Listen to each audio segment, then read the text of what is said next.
So welcome back to the channel guys. आज हमारे सामने इंडिया की सबसे पसंदीदा बाइक इंडस्ट्री में अगर मैं बात करूँ ना, तो सबसे ज़्यादा पसंद जो बाइक करी जाती है आज के टाइम पे वो हीरो की स्प्लेंडर है।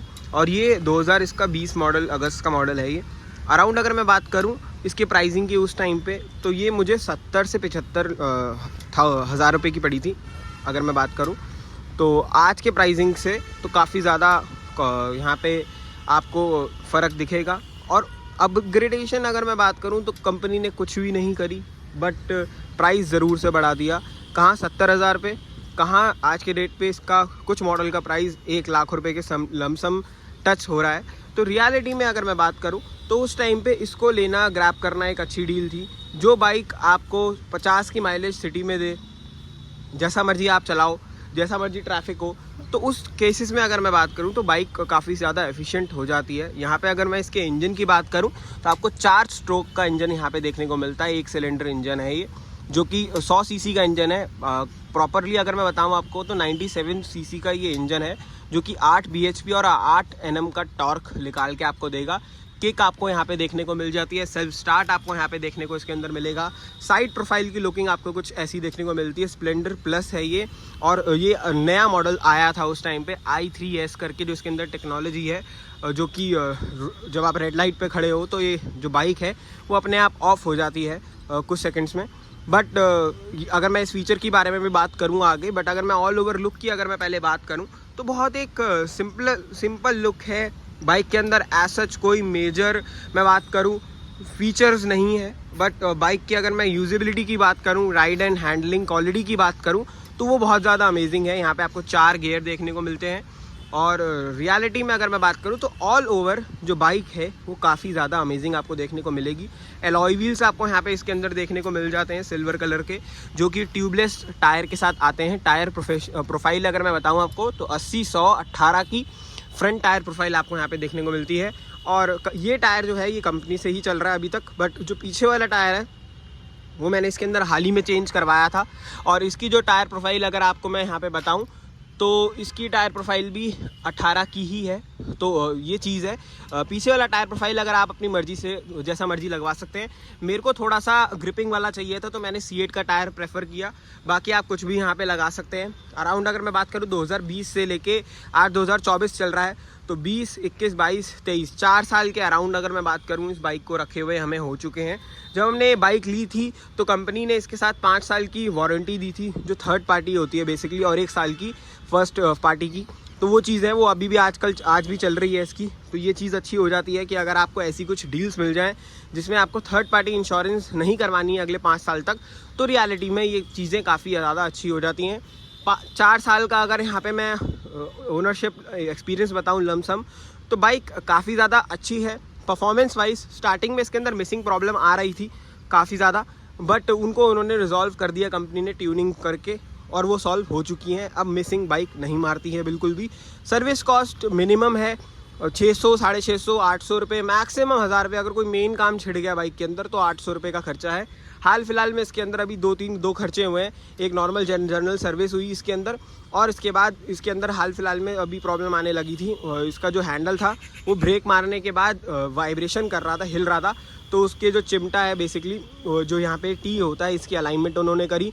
सस्पेंशन के जो फ्रंट सस्पेंशन के बुश हैं वो कट गए थे, उसको चेंज किया इन्होंने। और बात करूँ तो एक बॉल बियरिंग सेट यहाँ पे चेंज हुआ इस हैंडल का। तो अराउंड 1500 रुपये का खर्चा बना था इसका भी, सर्विस कॉस्ट मिलाकर। तो मैं कह रहा हूँ कि बाइक ऑल ओवर मैं बात करूँ ना एक्सपेंसिव में, तो बहुत ज़्यादा आपको सस्ती पड़ेगी यहाँ पे। और काफ़ी ज़्यादा अगर मैं बात करूँ तो बहुत ही ज़्यादा ईजी टू हैंडल है ट्रैफिक कंडीशंस के अंदर, और आपको थकान महसूस नहीं होगी। हाँ, अगर ये इंजन थोड़ा सा बड़ा और होता, 110 सीसी तक होता, और जो इसके अंदर गियर बॉक्स है इसका, वो 4 गियर की जगह 5 गियर अगर इसके अंदर होते ना, तो ये चीज़ काफ़ी और ज़्यादा अच्छी हो जाती। क्योंकि कहीं ना 1 गियर की कमी इसके अंदर लगती है मेरे को जब मैं पर्सनली चलाता हूँ। इंस्ट्रूमेंट क्लस्टर की अगर यहाँ पे मैं बात करूँ तो आपको कुछ ऐसा इंस्ट्रूमेंट क्लस्टर देखने को मिलता है, जिसके अंदर आपको कुछ लाइट्स ऐसे देखने को मिल जाएंगी, न्यूट्रल की लाइट्स मिलती है। साइड स्टैंड का भी आपको यहाँ पे प्रॉपर इंडिकेशन मिलता है। तो ये चीज़ अच्छी है कि साइड स्टैंड लगा होगा तो गाड़ी ऑन ज़रूर हो जाएगी, बट आपको इंडिकेट करती रहेगी। अगर आप देखें ना, यहाँ पे 15,000 से ऊपर ये चल चुकी है। तो वो चीज़ें हैं कि आपको ये बाइक बहुत ही ज़्यादा अच्छी मैनेजमेंट देने वाली है लाइफ के अंदर। अगर आपको एक डेली कम्यूटर बाइक चाहिए तो मैं कहूँगा कि आपको ये माइलेज देगी, आपको ये राइडिंग हैंडलिंग क्वालिटी देगी, आपको प्रॉपर टेंशन फ्री रखेगी हर एक चीज़ से ये। और बाकी ऑल ओवर अगर मैं बात करूँ तो बाइक बहुत ही मस्त है, कोई दिक्कत नहीं है। यहाँ पे आपको हेलोजन इसके अंदर हेडलैम्प्स मिलते हैं, जिसको मैंने एलईडी इसके अंदर डलवा ली थी हाल फिलहाल में। तो वो चीज़ें आपके ऊपर है, पर्सपेक्टिव है कि आप इसको डलवाना चाहते हैं नहीं। बीच में इसका इंडिकेटर भी टूटा था तो 50 रुपये का बाहर से मिल गया था। रियलिटी में मैं बताऊँ तो ये चीज़ होती है अवेलेबिलिटी ऑफ पार्ट्स। अगर यहाँ पर मैं अपनी जावा की बात करूँ ना, तो जावा का इंडिकेटर सेट आता है 1100 रुपये का और इसका 50 रुपये का था। तो वो चीज़ें हो जाती हैं कि आपको अगर एक प्रीमियम सेगमेंट में जाना है तो उसके लिए फिर आपको केयर उतनी करनी पड़ती है बाइक की, और साथ ही साथ अगर मैं बात करूं तो आपके खर्चे बढ़ जाते हैं। बट अगर आप एक कम्यूटर बाइक सेगमेंट में जाते हैं जहां पे बाइक आपको रोज़ चलानी है, रफ़ एंड टफ़ चलानी है और उसके एक्सपेंसिव आपको कम चाहिए, खर्चे कम चाहिए, तो आप स्प्लेंडर की तरफ जा सकते हैं। यहाँ पे अगर मैं इसकी i3s टेक्नोलॉजी की बात करूँ तो यार मुझे पर्सनली ये टेक्नोलॉजी इतनी वर्थ नहीं लगती है। ये स्टार्टिंग के टाइम पे थोड़ा चली, अब ये चलती ही नहीं है और मुझे इतना मैटर नहीं करता ये चीज़ें। बट इसके बिना वो एक किल स्विच दे देते हैं यहाँ पे, तो ये ज़्यादा अच्छा रहता। बहुत से लोग मॉडिफाई करवाते हुए इसको चेंज करवा लेते हैं किल स्विच में, बट मुझे इतने झमेले नहीं करने हैं वायरिंग के साथ। और कोई नहीं, जो चीज़ कंपनी ने दे दी वही अच्छा है। एग्जॉस्ट साउंड मैं आपको इसके अंदर सुना देता हूँ। ये चीज़ अच्छी है कि यार ये न्यूट्रल में ऑन हो जाती है।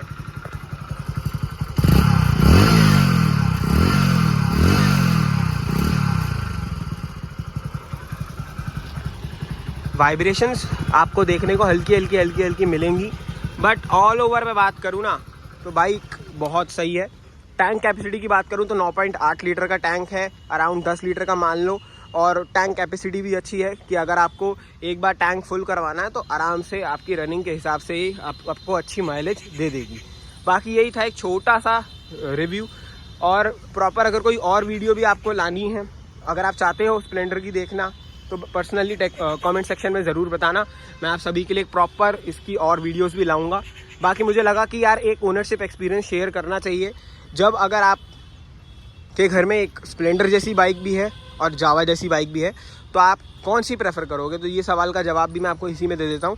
देखो, अगर मैं बात करूँ, मुझे एक क्लासिक बाइक चाहिए, मेरी रनिंग बहुत स्मूथ है, मुझे रफ़ एंड टफ़ नहीं चलानी, और मेरे पास खर्चे उठाने के लिए पैसे हैं कि यार मैं उसका एक्सपेंस उठा सकता हूँ, तो मैं जावा जैसी एक बाइक को कंसिडरेशन में लूँगा।